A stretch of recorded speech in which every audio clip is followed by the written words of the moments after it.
This is the Rich Dad Radio Show. The good news and bad news about money. Here's Robert Kiyosaki. Hello. It's Robert Kiyosaki, the Rich Dad Radio Show. The good news and bad news about money. And we're broadcasting from beautiful downtown, Old Town, Scottsdale, Arizona, where it's either heaven or hell. And right now it's transitioned from hell to heaven. So it's nice to be here. Today, we have one of my favorite persons in the whole wide world. And in my opinion, he is the rock star amongst the investing world. And he's going to be talking today about the next big thing. You know, as we know, the stock market is all-time highs. Real estate market is crazy. I mean, I don't know what people are doing these days. But this next guest is going to be talking to you about the next best thing, big thing, which I agree with.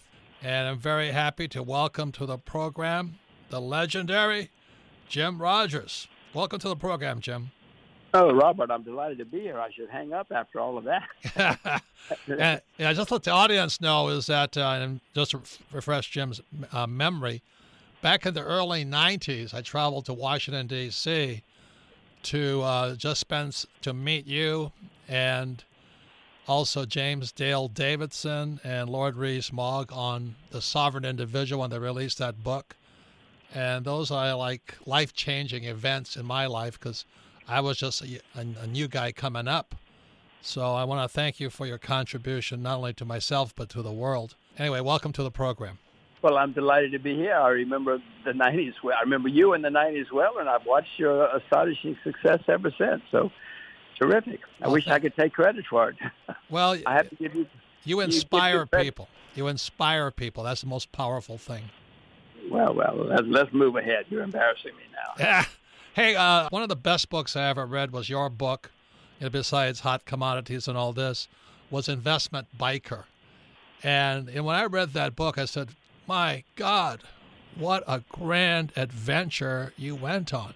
So would you mind taking a few minutes to explain Investment Biker and why it was such an adventure that very few people will ever go on? So would you mind telling us about it? Well, Robert, I have been riding motor scooters and motorcycles most of my life, and I found it exhilarating to ride a motorcycle. But also I grew up in the backwoods of Alabama in a very small village, and I was burning up inside to see the world and to have adventure. I retired early from investing mainly so that I could see the world and so that I could have adventure. It took me I wanted to ride around the world on a motorcycle. People thought I was nuts, and I probably was. But I also, Robert, wanted to make sure I did it right. I had to go across the Soviet Union. I had to go across China. Because otherwise, to me, it wouldn't be really going around the world. So it took me 10 years to get full permission from Russia and China, but eventually I did. And so I and my then girlfriend set out on 2 BMWs, and we spent 2 years on the road. And my gosh, what a glorious, glorious time. I mean, I shouldn't be alive, probably. We were held hostage. We were held prisoner for 9 days once in Africa. We had all sorts of adventures, but boy, was it glorious. I'm glad I survived. Yeah, and you went all the way through Africa, South America, across Asia.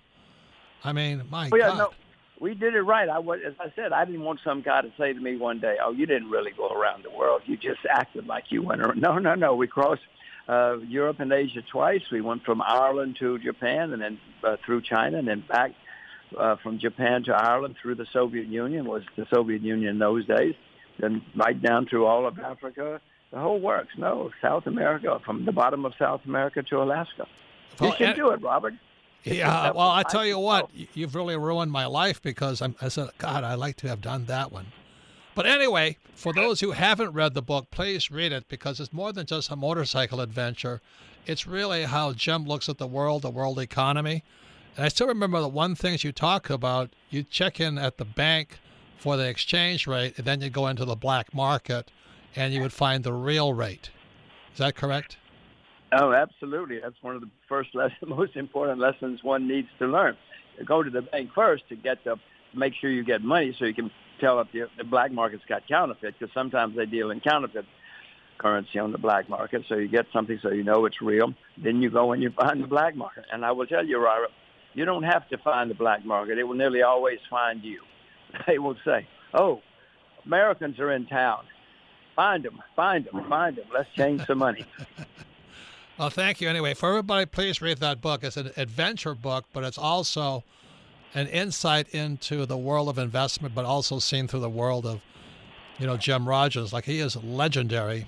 The thing I say to many of my listeners is that you need to listen to rich people, not salespeople. And the reason I say that is many people take their investment advice from their financial planner or their stockbroker, their real estate agent, or their insurance agent. And very few people get the view of the world from a rich person like, Jim Rogers. We've been talking about, what's the next big thing? So what is the next big thing as far as you're concerned? So I'll give you two or three. One is Asia. Asia is already, it's now becoming well known that Asia is the future. China is already the second richest country in the world and will be the richest eventually, not per capita yet, but it is booming, which means in many other places, Korea, Vietnam, many other places in Asia are booming. Another is agriculture now has a great future after 30 years of decline. And I guess the other big thing that's coming up is sometime in the next couple of years, we're going to have the worst financial markets in our lifetime. And I say that because, in 2008, we had a big problem, Robert, as you know, right. Because of too much debt. Well, now the debt is much higher. So when we have the next one, and by the way, I should quickly say the head of the Federal Reserve in America, Janet Yellen, says we will not going to have any more financial crisis. That the central bank has the world under control and we'll never have a financial problem again. I don't agree with Mrs. Yellen, so I'm telling you that we will have another financial crisis. We've had them since the beginning of time. We will always have them. And the next one's going to be very bad because of all the debt that's built up. Any other comments on the debt and why it's going to lead to the? I agree with you, but I'd rather hear it from your words. What you see that people may not see. I can give you many examples. The Federal Reserve, the central bank in America, in 2008, had a balance sheet with $800 billion, mainly government bonds. Now it's nearly $5 trillion. So the Federal Reserve's balance sheet alone has expanded by nearly 600% in just 9 years. That's unheard of. That's staggering. And a lot of that is garbage. They alone have bought up a lot of junk bonds, a lot of bonds, and somebody's going to have to deal with that someday. And Robert, who the somebody is? It's you and me and the listeners to this program, I'm afraid. And the Federal Reserve, they're not going to take the blame, but that's the American government's debt has gone up many times under Obama and now under Trump. The debt is going up hundreds of billions of dollars every year. That's billions with a B. It's staggering what's going on. That's just America. Japan is going as fast as they can running up their debt. You look at places like England, France. It's staggering what's happening out there in the world. Even China. I'm bullish on China, but, China now has debt. 15 years ago, there was very little debt in China, but now even China has a lot of debt. So you're going to see bankruptcies in China, too. It's going to shock a lot of people, including me, and I know they're coming. To the layperson, they hear you talk about debt and all that stuff. But with your background, what can you take it one level deeper? What does that mean to you, all this debt? To me personally, I mean, when the next crisis comes, I know it's going to be bad, and I hope I survive it because it's going to be a mess. But I know that there are lots of junk bonds now in the world. I would urge people not to invest in junk bonds unless they know a lot about them. I also would urge people to be careful of investing in any bonds because, when interest rates start going higher, and Robert, as you know, interest rates have never been this low in the history of the world. In some places, interest rates are even negative. That has never, ever happened in the history of the world. It's an experiment by the central banks, led by ours, unfortunately, by Washington, D.C., and so when the interest rates start going higher, it's going to destroy a lot of people. A lot of people have a lot of debt based on zero interest rate. The state of Illinois pension fund, I don't know what's going to happen. They don't have any money to pay the pensions. Many states don't. So you're going to see some dramatic problems for lots of us. Anybody relying on a pension, not just in the U.S., in many countries, must be concerned because many of the pension funds will not be able to meet their obligations. Be sure that you're not too in debt yourself. I would urge your listeners, unless they really know what they're doing, not to have a lot of debt, because a lot of people around them are going to be suffering and going bankrupt. So once again, it's Robert Kiyosaki, the Rich Dad Radio Show. Our guest today is the infamous. I mean, this guy is, in my world, a rock star of investors. And the best thing about the Rich Dad program is I get to talk to people like Jim Rogers, part of the Quantum Fund at the start with George Soros and all that. And I also think it's interesting that he lives in Singapore, not the U.S. I believe you're teaching your daughter to speak Chinese, not Hawaiian. And, well, Robert, yes. I said before that China is going to be the most important country in the 21st century, or certainly one of the most important countries in the 21st century. So I wanted my children to grow up speaking perfect Mandarin and knowing Asia. I mean, I'm trying to prepare them for the 21st century. I don't speak Mandarin. I'm hopeless. I can barely speak English, much less Mandarin. But I'm preparing these girls, so we moved here. Fortunately, we're Americans, and we can live anywhere we want. Right. We're not North Koreans or Cubans or something. So once again, it's Robert Kiyosaki, the Rich Dad Radio Show. When we come back, we'll be speaking again to Jim Rogers. The question today is, with the stock market at all-time high, the real estate market in a bubble, all of it's caused by excessively low interest rates, it's now about to burst. And that's what Jim and myself and many people all around the world are worried about. I'm glad he mentioned pension funds because, CalPERS, which is the largest public service pension plan in the U.S., they were sued and it just revealed they're $1 trillion underwater. They cannot meet their liabilities. And so all of these people who had job security with the government and all that, they might be in serious trouble. So that's why I think I'm glad you're listening to the Rich Dad Radio Show. And as I said, you're listening to a rich man, not a salesman. More than a rich man, a very smart rich man. So when we come back, we'll be talking again to Jim Rogers and what he sees to be the big investments of the future. We'll be right back. You're listening to the Rich Dad Radio Show with Robert Kiyosaki.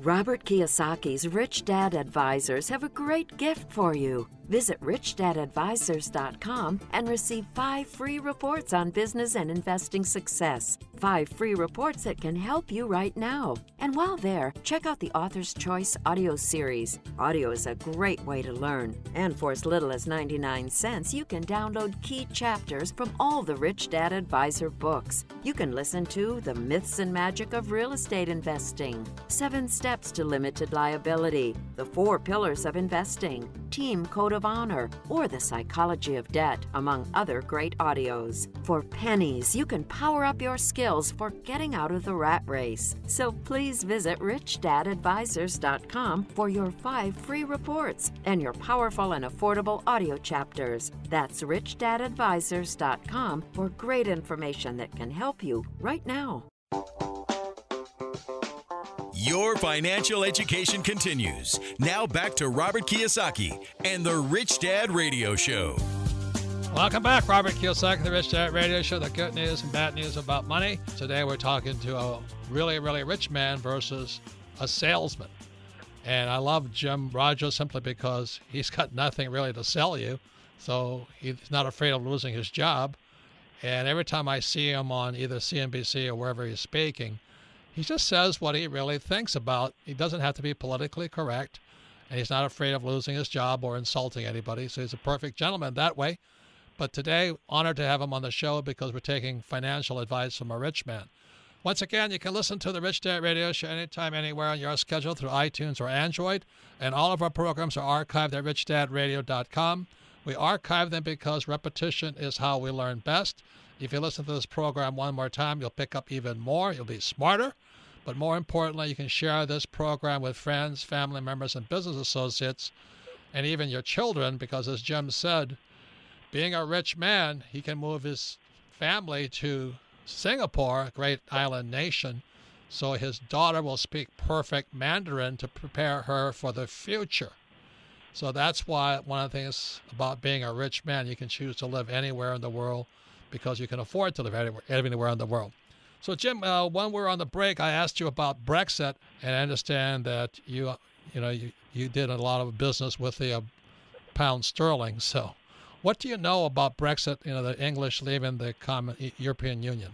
Yeah, I went to university. My second degree was in the UK, so I have a bit of knowledge about all of this. The Brits are going to leave, whether it's right or wrong. Who cares? They're going to do it. It's a fact. We have to deal with facts, not with anything else. And when they leave, they're going to have trading problems with many of the people in Europe. The main thing that the British have to sell to the world is oil, the North Sea oil, which they have a lot of. But unfortunately for them, it's owned by Scotland, and now Scotland may leave the UK. And if they do, they're going to take the oil with them. And the other thing that the Brits have is, other than education and the English language, is the city of London, the English Wall Street, which essentially is the financial center of much of the world, certainly in Europe. And when that leaves Europe, the Europeans have already made it very, very clear that they don't want London to be the financial center of Europe because they've left. And so new financial centers, whether it's Paris or Amsterdam or Berlin or Frankfurt or who knows what, are going to develop. And that's going to mean less and less income for the Brits. And so I'm very, very pessimistic about the future of the UK, which I love. I went to university. I actually got married there, all kinds of things there, because they've got huge debts. They don't have much to sell to the world other than the things I mentioned. But if the Scots take the oil, they're going to leave the debt, and the city of London is going to move to the mainland, to Europe. So I'm worried about the UK. I don't like saying it because I have many fond memories. I am too. Another thing I'm concerned about, here you have the U.S., and you have these two island nations. You have England, or the UK, and the other side is Japan. And, when I was a kid, the Japanese, I'm fourth generation Japanese American, Japanese had the highest savings rate per capita in the world, and now they're printing money and they're operating on a negative interest rate. What is your view on Japan from sitting in Singapore? Well, I'm glad you asked. One thing I should quickly tell you, I own Japanese shares, and I'm buying Japanese shares. The market's going to open in a few minutes, and I'm going to buy some more. But I am terribly pessimistic about the future of Japan. Japan has a declining population, not just a low birth rate. The population is actually in decline now, and they have staggering internal debts. They refuse to have immigration, and they refuse to cut their spending. So if I were a 10-year-old Japanese, I would do what your forebears did, leave, because it's going to be a mess in 30 or 40 years. The debt goes higher and higher, the population goes down, and they don't let in foreigners. I mean, that's their business. If that's what they want, that's fine. It's none of my business how they run their country. But that doesn't mean I want to be there in 10 years. But having said that, Robert, I own the shares. I'm buying more shares today. The Japanese stock market today is down 50% from its all-time high in 1990. You were still a little boy in 1990. But in 1990, the Japanese stock market was 40,000. Today it's about 20,000. It's been doing nothing for 27 years, and that's in the process of changing, if you ask me. So I'm buying more. But don't worry. Why would you buy Japanese shares if you're pessimistic on the future? Well, the future's, in the long run, we're all dead. But there's a long I hope there's a long time between now and the long run. The Japanese central bank is even looser and printing more money than we are. The Japanese government is spending even more money than Mr. Trump says he's going to spend. No, I mean, everything. This is not good for the future of Japan, Robert, but it's certainly good for investors, for people who buy and sell stocks and things like that in Japan, because there's all this money sloshing around. The government has vowed to get stocks up. They're giving incentives for people to invest in the stock market. I mean, all of these things are wonderful for people like me. Are they good for Japan? No. As I said, if I were 10 years old in Japan, I would move. So that brings us to the U.S. The U.S., the Dow has hit all-time highs. What's your view on that? Well, I own U.S. dollars. I own a lot of U.S. dollars, not because the reason I own it, Robert, is because many people in times of turmoil, look for a safe haven. They think the U.S. dollar is a safe haven, and it has been historically. It's not a safe haven, Robert. America is the largest debtor nation in the world, and the debts are skyrocketing every month, no matter what they say in Washington. So eventually, that's all going to come apart. But in the meantime, I own the dollar because it's going to go higher and higher as people look for safety. Eventually, U.S. dollar will get overpriced. Eventually, it might even turn into a bubble, depending on how bad the rest of the world gets. I hope at that point I'm smart enough to listen to your program and sell my dollars and buy something else. Well, my question is not so much the dollar, but the Dow Jones Industrial Average. It's 23,000 or something. That's making all-time highs. And we may be sitting here. It's been a long time since we had a big bubble in the stock market in America. We may be sitting here watching it, Robert. One reason I'm investing in other places is because if the U.S. really does continue to turn into a bubble, it's at all-time highs. Japan, which is the third largest economy in the world, is 50% below its all-time high. My view is you're going to see catch-up in other markets as they catch up to what's going on in the U.S. China's 40% below its all-time high. So I'm trying to find the places that are somewhat sound, where there's a lot of things going on in the markets, and on the theory that they will play catch up with what's happening in the U.S. And you've also said several times that you expect the biggest crash ever coming, possibly collapse and all this. But you said something else very interesting. You talked about millennials and why, they're good in a bull market, but you don't want to stand too close to millennial in a bear market. What do you mean by that? Well, I was 26 once, believe it or not, and you were 26 right. once. And many of the 26-year-olds that I knew then and know now know no fear. And they get wrapped up in the excitement of a rising market, and they're making a lot of money, and they think they're smart because they're making money. Sometimes people confuse a bull market with brains. They think because they're making money, they're smart.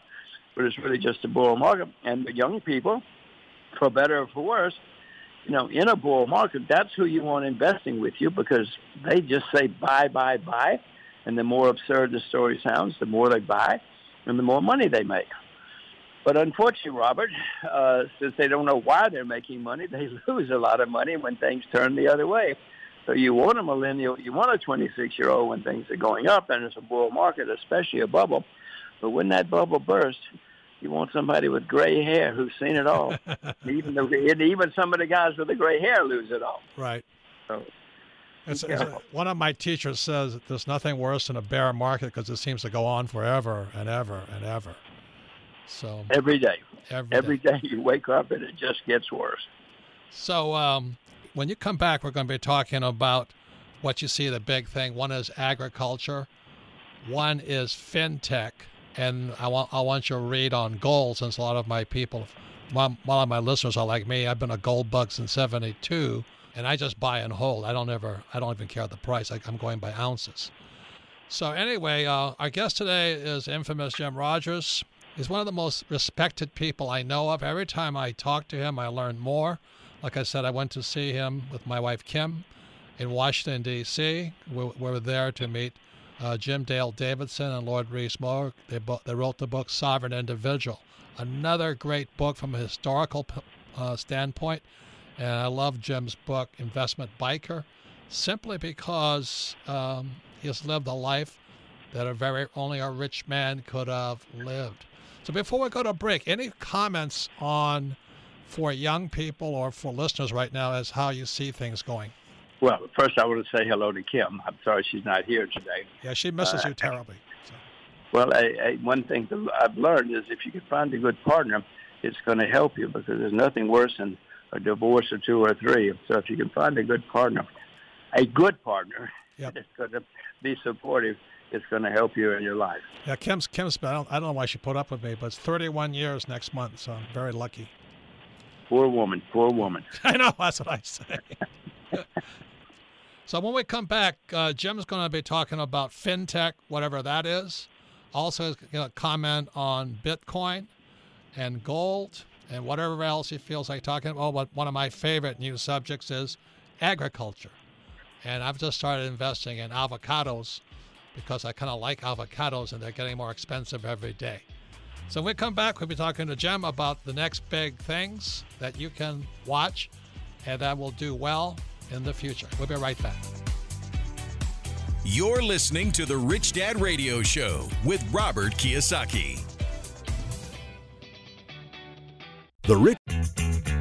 This is the Rich Dad Radio Show, the good news and bad news about money. Here's Robert Kiyosaki. Welcome back, Robert Kiyosaki, the Rich Dad Radio Show. And one of the problems I see with people is they take financial advice from poor people or from salespeople. Not that they're bad people, but they're not rich people. So anyway, if you can listen to the Rich Dad Radio program anytime, anywhere on iTunes and Android. You can listen to this program anytime on Rich Dad Radio. We archive all of our programs so you can listen to it again, because repetition is how we learn. If you listen to this program a second time, you'll be twice as smart. And most importantly, share it with your friends, family, and business associate, and discuss it. Because what we're talking about is the bubble the world is in right now. Jim and many other people like myself are predicting a big crash coming. And the question is, where do you go next before it crashes? So in the last segment we have with Jim Rogers, we're going to be into what he's looking at. But let's start with the question I'm always asked, Jim. What about Bitcoin? And my response to them is, if you're going to invest in Bitcoin, study it. But don't listen to me because I'm not an investor in it. So what are your comments on Bitcoin? Well, I'll say the same thing. Robert, I've never bought nor sold any cryptocurrency. I wish I had, obviously. I'd be the richest man you know if I was that smart. Unfortunately, I wasn't that smart. I don't know how it's going to work out. I do know that the Internet is changing everything we know, including money and health and post offices and banking. So, yes, it's going to have an effect. Whether Bitcoin is it or not, I don't know. You've heard of IBM, but IBM did not invent the computer. So whether Bitcoin is going to survive, I haven't a clue. There were 200 or 300 car companies 100 years ago. Now there are only 25 car companies. Some survive, but many disappear. And if you can explain it to me what I should do, I'll listen. That doesn't mean I'll do it, but I certainly do not know enough about it to buy or sell myself. Not now. And I was just in China last week, and I don't know your opinion about it, but I think they're in the passing lane on us right now. Would you agree with that? Well, they certainly are in many things. If you go to China, people don't have money anymore. They pay for a cup of coffee with their telephone. It's astonishing how rapidly the Chinese have developed, Internet-wise, electronic-wise, computer-wise, call it what you will. Every time I go there, I'm just amazed. There's some really amazing companies there. Yeah, I was out there, and they said they don't want cash. They want to use their cell phones. They have some form of Bitcoin or something like that, but they're already down the road, and we're just kind of finding out about it. Would you agree with that? Agree with it. It's a fact. There's nothing to agree with. It's an absolute certifiable fact. The Chinese are far ahead of us in many things on the Internet and electronic technology. I don't like saying it, but I have to deal with the facts. Robert, they produce 10 times as many engineers every year as we do. Maybe they're bad engineers, but out of that many, some of them are really smart and really good, and we're already starting to see the effects. Right.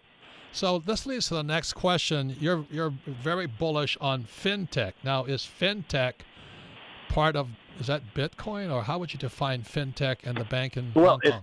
It's my children will never go to a post office or a bank in their lifetimes, and they rarely go to a doctor because everything is now the computer. Fintech, whatever it is, and you can define it 17 different ways because it's a new and evolving thing. It's all going to be on the computer. Already people who are managing money with robots, with computers. I'm not smart enough, but it is changing. It will continue to change everything we know. So whatever you want to define fintech, whether that's a bank on the computer, a money manager on the computer, a stockbroker on the computer, it's all going to be on the computer, whatever that means. All those banks you see on the corner, they're not going to be around in 20 years. Right. And I was just in London a month ago, and my friends are Indian, from India. and they're very bright, and they're bankers, English bankers. They say it's not Bitcoin, but blockchain that's going to change banking. Do you know anything about that? Well, yes, it's part of what I was just saying, that everything is going to be on the computer, on the internet, and Bitcoin may disappear, but the fact that we are going to settle and pay on the computer with blockchain or whatever the word is going to be that's going to evolve, that is absolutely correct. I don't know which one or how it's going to evolve, just like I did not know that IBM would wind up being the dominant computer company. I mean, most people never heard of the company which invented computers. It doesn't matter. Somebody evolves, and that's what's going to happen with blockchain and all of our financial dealings on the computer in the future. Okay. And what is this ITF Bank, Into the Future Bank Corporation in Hong Kong and Singapore? You're now investing in that. Why?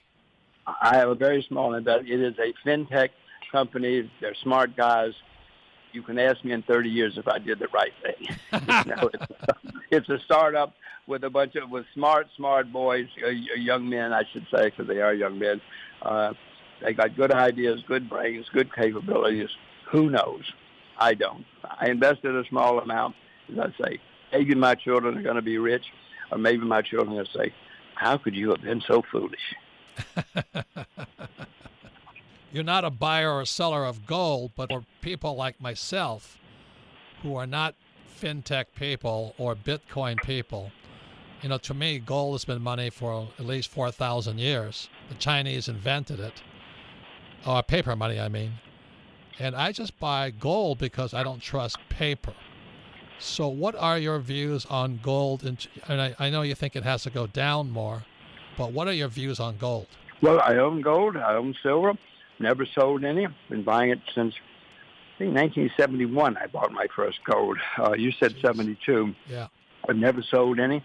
And if it goes down, which I expect, I hope I'm smart enough to buy a lot more.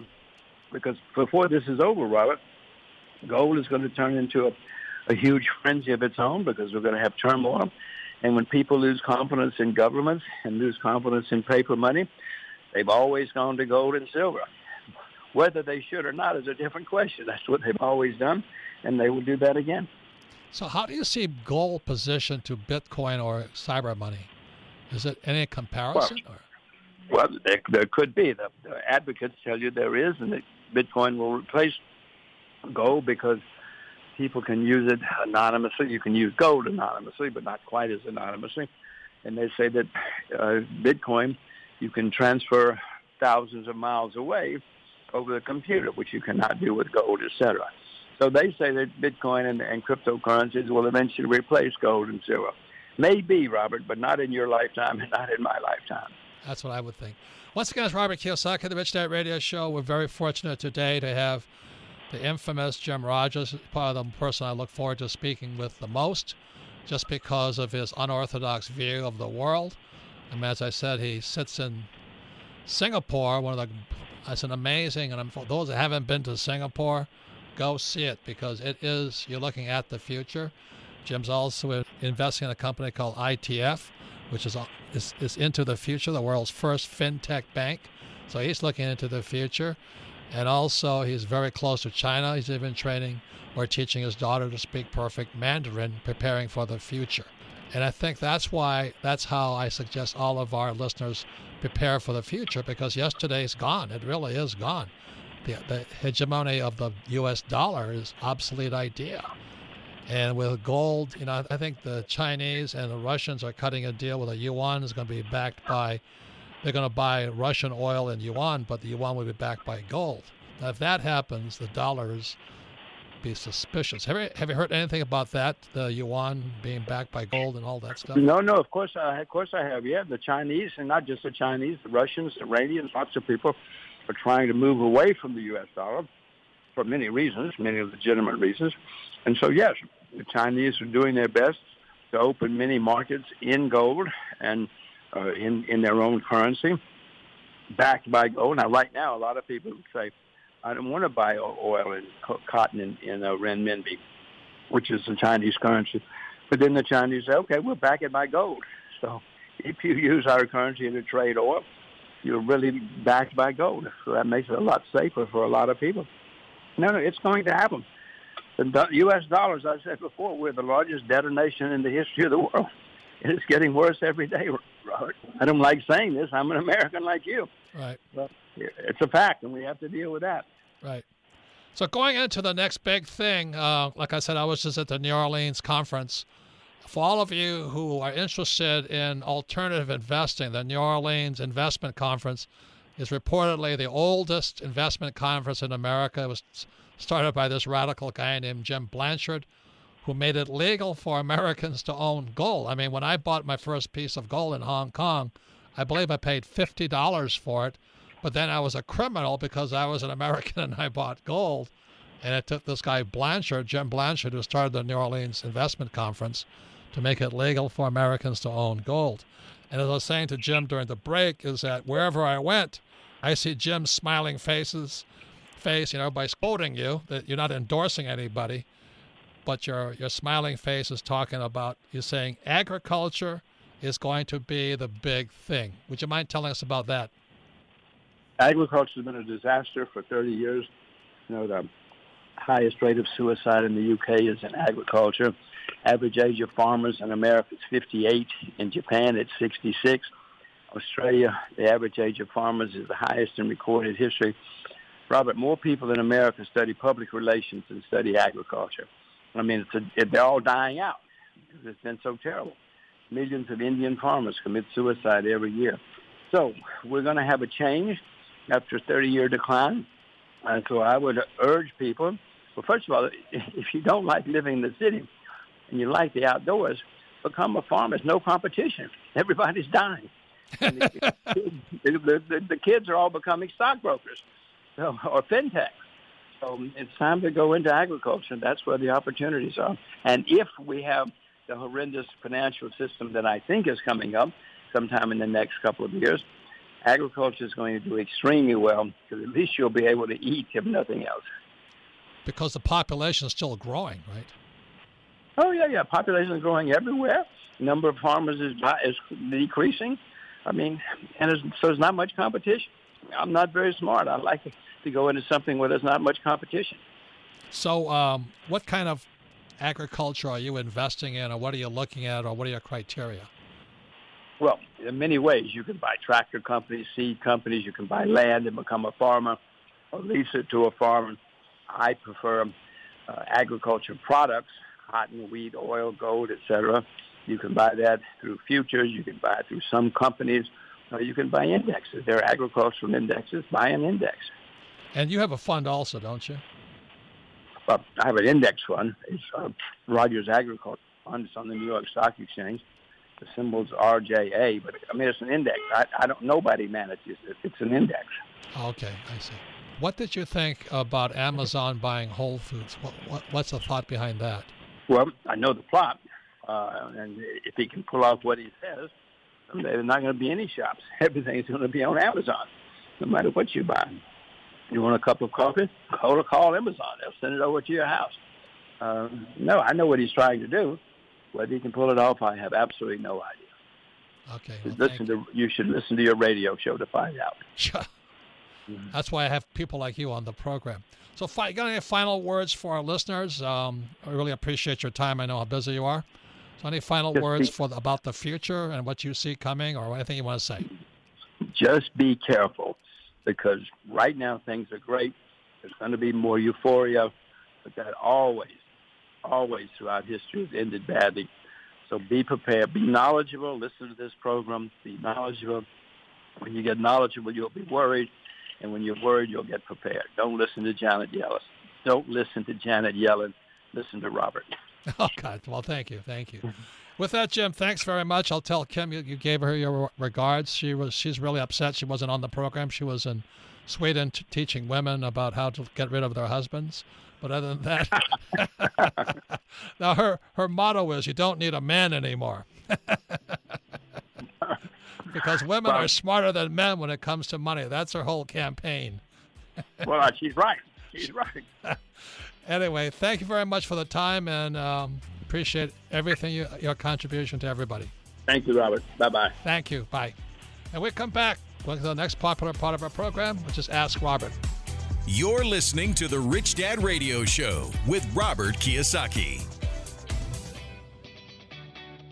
Do you own an LLC or LP? Are you aware of the new rules? The IRS has mandated new audit rules that require every LLC operating agreement and LP limited partnership agreement be amended. This dramatic requirement has never before been experienced, and changes must be made by December 31st. Corporate Direct, owned by Rich Dad advisor Garrett Sutton, can guide you through these new rules.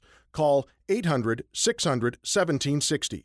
That's 800-600-1760. Or visit corporatedirect.com. Contact Corporate Direct today to stay in IRS compliance.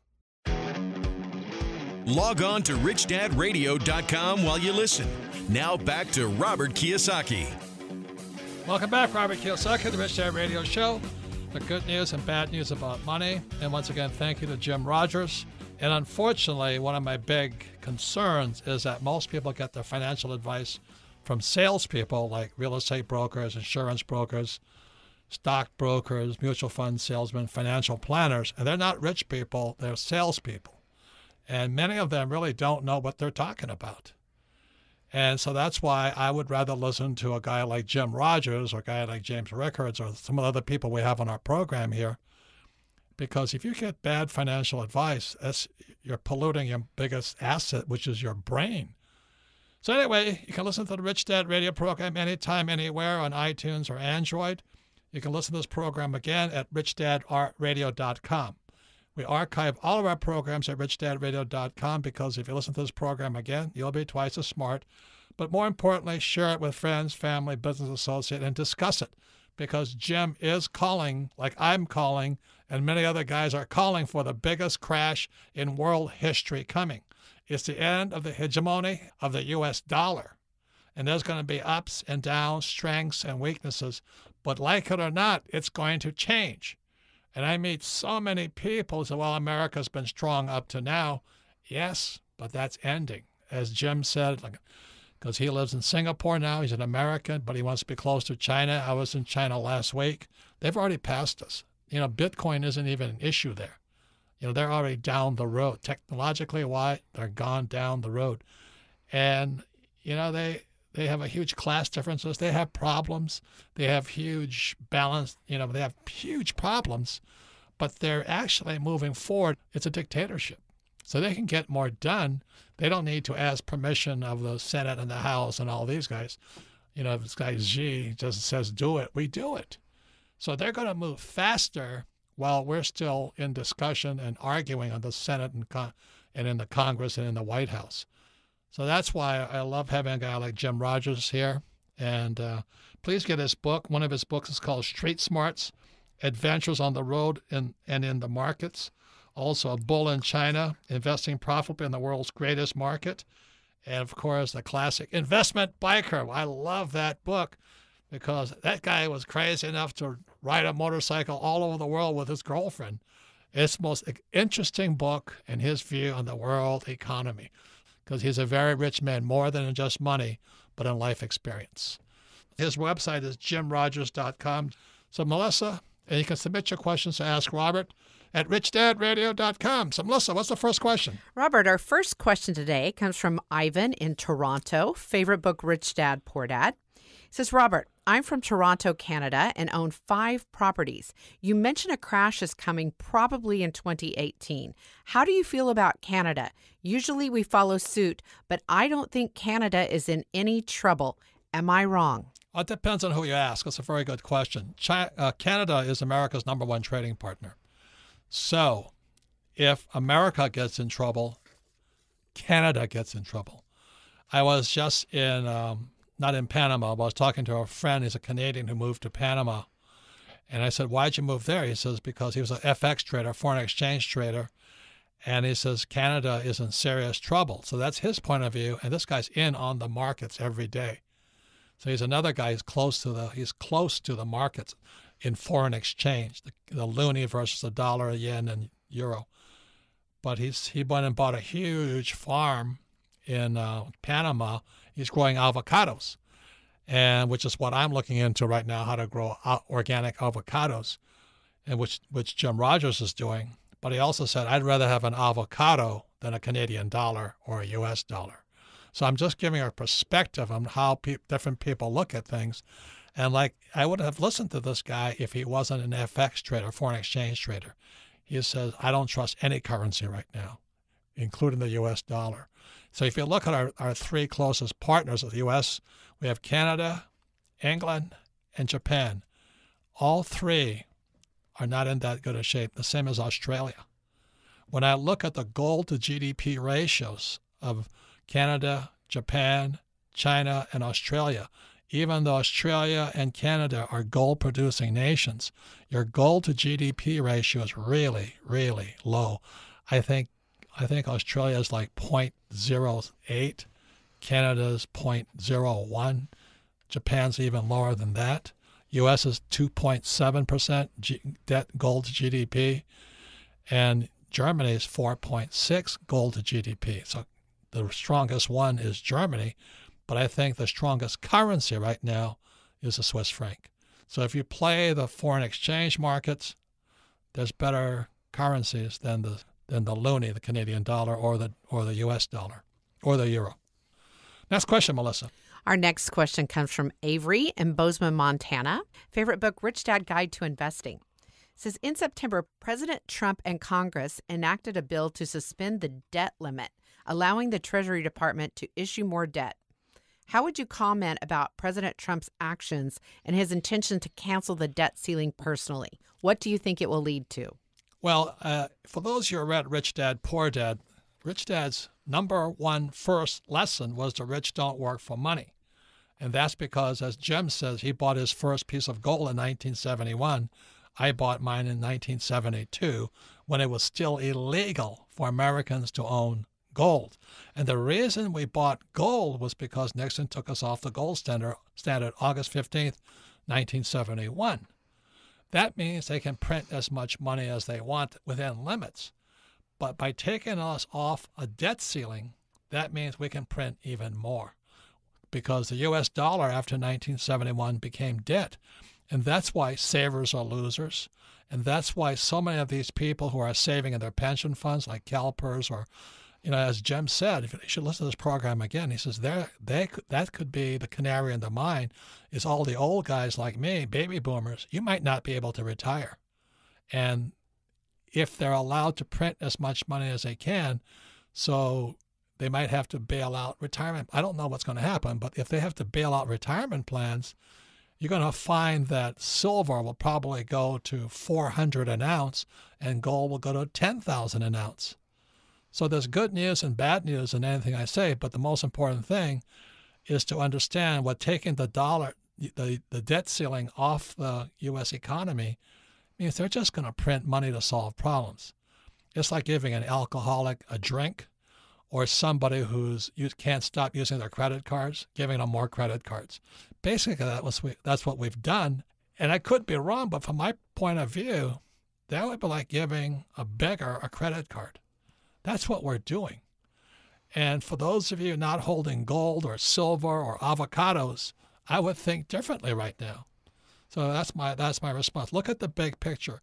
The economy is deflating. The Fed cannot stand deflation, so they must print money to be able to pay off this debt with cheaper dollars. That's why I'm a real estate guy. That's why I love debt, because I'm always paying off my debt with cheaper dollars. That's why when interest rates came down to I can borrow at 2%, 2.5% now. That's giving money away. And then my friend Dave Ramsey is saying, get out of debt. Well, that's for most people. The average person, they should get out of debt. But for the rich, although those with financial education, those who listen to Rich Dad Radio, I borrow money because money became debt in 1971, and I borrow money to buy assets such as real estate. I mean, investment real estate, not my house. So really, it's about financial education, and the United States and the world it's collapsing, is going down. So all these governments, in response, are printing as much money. That's what Jim says. The Japanese, he feels so sorry for them. They'll probably be the first Western nation to crash and go into depression. I feel for my friends in Japan. If I was in Japan right now, I'd be buying gold as fast as I could because gold to yen ratio, no, hands down, gold's going to be much more valuable than the yen. The dollar, as Jim says, might get very strong. That's why FX, foreign exchange, is a very important subject. And that's why I have friends in foreign exchange, FX, like my Canadian friend. But he says, I'd rather have an avocado than a Canadian dollar. That should tell you something. Next question, Melissa. Our next question comes from Jacob in Iowa. Favorite book, Rich Dad Guide to Investing. He says, you say savers are losers, but where are individuals with little capital supposed to put our money when all of the financial asset classes seem to be overvalued? Everybody would ask me that question. I say, what the heck have you studied? When I came back from Vietnam in 72, the first, my poor dad asked me to go get my MBA. I lasted 6 months because my MBA instructors, especially my accounting and marketing guys, they had no idea what they're talking about. They'd never been in the real world. That's a problem. School teachers are good people, but most of them don't know what the real world is. They've always had that steady paycheck and pension. And, that's their world, not my world. So you've got to invest in your financial education. So Rich Dad Education is education. We have coaching. A lot of people have education programs. I went to the New Orleans conference, investment conference once a year. There's the Freedom Fest in July next year. There's also the real estate guys. They have their investment cruises. There's a lot of people offering what I call alternative investments. But you've got to study. If you don't study, then save money, get out of debt, invest for the long term in stocks, bonds, and mutual funds. But as Jim and I fear, the biggest crash is coming in those markets, not because stocks, bonds, and mutual funds are bad, but the bond market is about to come down. That's why you got to be careful. You've got to study. If you don't study, then cut up your credit cards, listen to Susie Orman, and get debt free, like with Dave Ramsey. Good advice for them. So anyway, I thank you all for your questions. I hope you've learned something. I want to thank Jim Rogers. Again, his website is jimrogers.com. Read his book, Investment Biker. It's a good adventure book, but that's how he sees the world of money. And remember, you want to listen to rich people, not salespeople. So once again, thank you for submitting your questions to richdadradio.com. Ask Robert, and I thank you all for listening.